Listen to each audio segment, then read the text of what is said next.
plants. I can't thank the spirits of the plants enough for freeing me from that pain. Let's go west of the Rockies. You're on the air with Mr. Graham Hancock. Hi there. Good evening, George. Congratulations on the book. Well, thank you. And you've made me a night bird, even though everybody tells me I should get to bed by 10. No. And well, I wanted to ask Graham.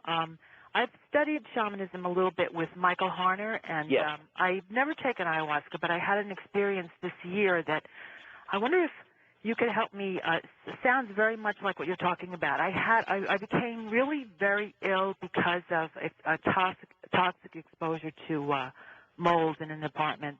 It's another story, but yeah. Really, I became very sick, and I was desperately trying to move out, and it became worse and worse until I started to hallucinate for 3 days. Now, mold is a plant-like substance. Yes. And they're also using it in biowarfare. Mold is, of course, a fungus. Well, I had no idea that it could make you hallucinate. Well, let me tell you that ergot, which is also a mold, which is also a fungus, is the basis of LSD. LSD was synthesized from a mold, from the ergot fungus, and indeed in the fungus family, we find huge numbers of hallucinogens. It was amazing because I was hallucinating, but I was still in the same, consciousness that I could still function, so to speak. But I was aware that there were like messages, like all these, like what you're talking about, lessons coming through for me about what I had to do in life. But the strangest thing, I did see a doctor who was one of 2 specialists in the U.S. on this, and he said, oh, yes, hallucinations are very common with this, and I had not read that anywhere before.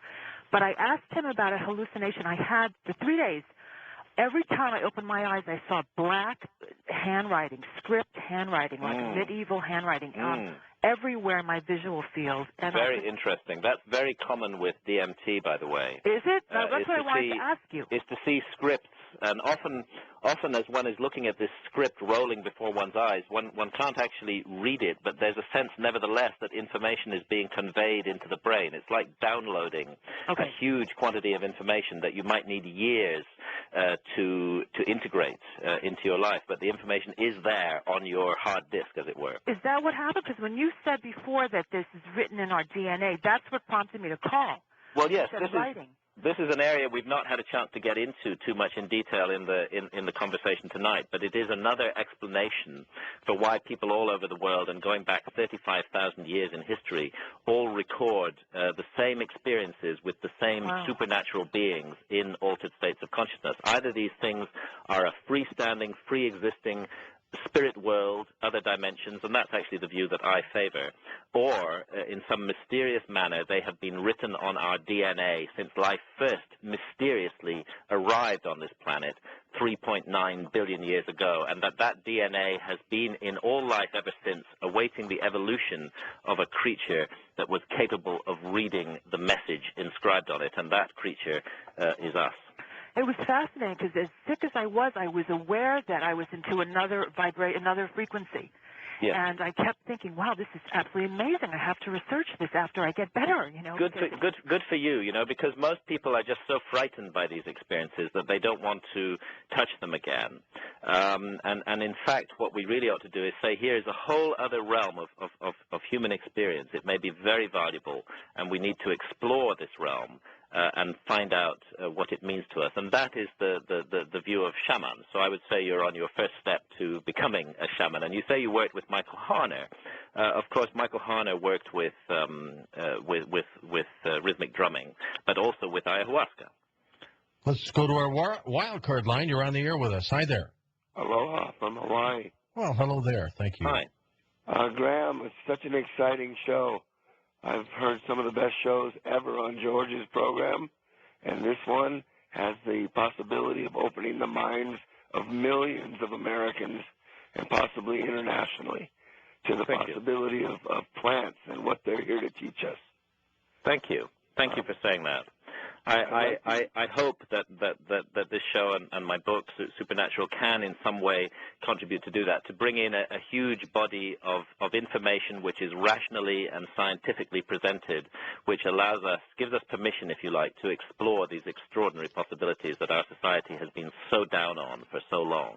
Well, I want to say bravo on how you treated that last obviously schizophrenic caller who related marijuana to demonic possession. Yes, but marijuana cannot be linked to demonic possession. Unfortunately, people do have preformed views which are not based on their own experience, but simply what they've heard on the news media, and they haven't really paused to sit down and analyze these views properly. You know, Graham, I also would wish that governments, at least in this country, the United States, would allow the medicinal use of marijuana to help people. I have interviewed so many people in my broadcasting career who cannot take pharmaceutical prescription pain pills. Absolutely. Makes them sick. It doesn't work. Absolutely. Yet they have tried medicinal marijuana for their pain and their ailments. And it works. Dramatic changes. It works instantly. It is truly a healing and positive plant for so many people. And again, it's a sign of the madness and the criminal violence of our society that it dictates whether or not we may experience the healing effects of this plant. It is an extraordinary thing to call the consumption of marijuana a crime. It is a victimless crime, if it's a crime at all. An individual alone in his or her own house sampling a plant which has been with humanity since the beginning of time, for that to be called criminal is insane.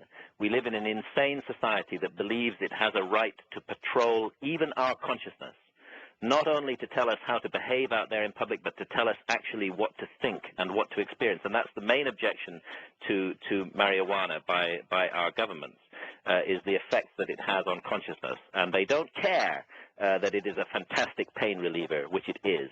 They don't care about its wonderful medical properties. They just want to stop anybody experiencing these effects on consciousness. And no wonder our society is in such a mess, where we imagine we live in a democracy and yet elect governments that actually have the nerve to tell us what we may and may not experience inside our own heads without doing any harm to others.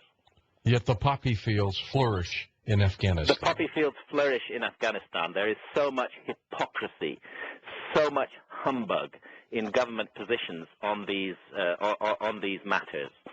Governments know perfectly well that the rules that they have made, the misery that they inflict on people's lives, don't get rid of these problems. If we really want to solve the problem of drugs, we need to open up the whole issue to broad public discussion, and we have to accept and admit that certain plant products, such as these ancient hallucinogens that shamans use, are entirely beneficial in their interaction with the human race. Maybe they don't want us to open up our minds. They don't. This is what governments are afraid of. They are afraid of a citizenry that is fully conscious. They actually want us to be unconscious. They want us to simply focus on this alert, problem-solving, competitive mentality that makes us good consumers and good competitors in the business place. But they don't want us to explore the majestic and amazing depths of our consciousness, because then we just might start asking questions that would be very uncomfortable for the powers that be. Graham Hancock, stick around for our final phone calls right here on Coast to Coast AM. On our next Coast to Coast program, it'll be that typical Friday night and the Saturday morning open line, so make sure you're part of the program as we take you into the weekend right here on Coast to Coast AM.